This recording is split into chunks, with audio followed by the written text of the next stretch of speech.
एक आदमी का विवाह हुआ था तो उसके बड़े भाई पहली बार अपने छोटे भाई की पत्नी को लेने के लिए ससुराल गए। भाई के ससुराल, छोटे भाई के ससुराल।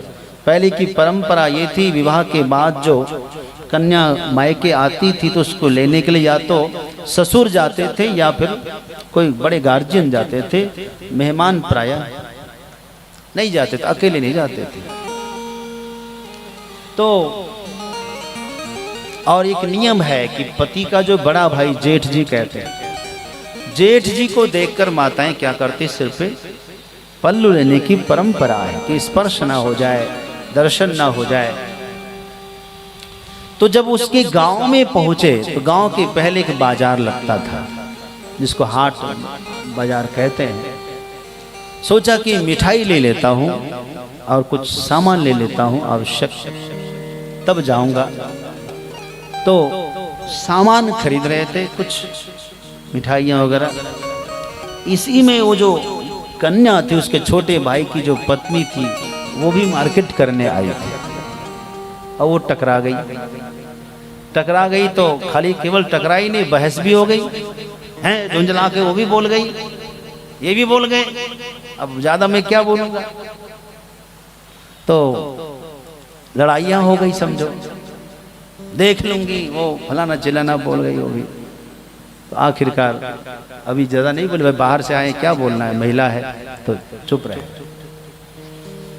अब बाद में ये अपना झोला वाला लेकर के धीरे धीरे पहुंच रही और वो पहले पहुंच गई अपने घर। अब उनको पता लगा, पता तो था ही कि आज यहाँ तुम्हें लेने के लिए मेहमान आने वाले हैं। तो बेचारी अपना श्रृंगार विंगार का सामान लेने आई होगी कि हम लेने के लिए हमको आ रहे हैं। घर की साफ सफाई सारी तैयारियां थी कि घर में लेने आएंगे। तो इंतजार सब माताएं कर रही थी। किसी ने कहा आ गए आ गए आ गए। तो इसने देखा कि देखे कौन आया है। जैसे द्वार पर आगे बढ़कर दरवाजे से बाहर देखने जाती, देखा ये तो वही है जिससे लड़ाई हुई है बाजार में अभी अभी। तो देखते ही उसको इसने झट से अपना पल्लू कर लिया। लोगों ने कहा यही तुम्हारे जेठ जी हैं। उसने पल्लू कर लिया। इसने भी देख लिया कि तो वही है, लेकिन अब क्या बोले, जो हो गया सो हो गया। पल्लू कर लिया इसने। फिर मिठाई उठाई उसने दिया, खिलाया पिलाया, खूब सत्कार किया। अब मैं आपसे पूछता हूं कि अब जो इस बार पल्लू किया है, क्या फिर से पल्लू उठा के दिखाएगी अपने को? कभी दिखाएगी नहीं। जब उसको पता चल गया कि ये मेरे जेठ हैं, तो उसने झट से हमेशा के लिए पल्लू कर लिया। कभी भी जेठ को अपना मुंह नहीं दिखाते, कभी जो है स्पर्श ना हो जाए, हमेशा दूरी बनाकर रखते हैं।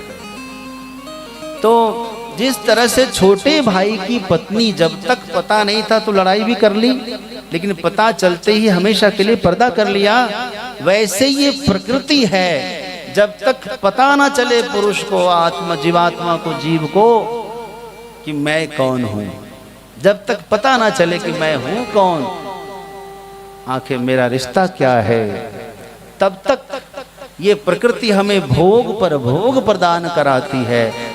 भोग क्या है? सुख दुख का अनुभव कराना ही भोग है। सुख प्रदान करती, कभी दुख प्रदान करती, कभी परेशानी प्रदान करती है।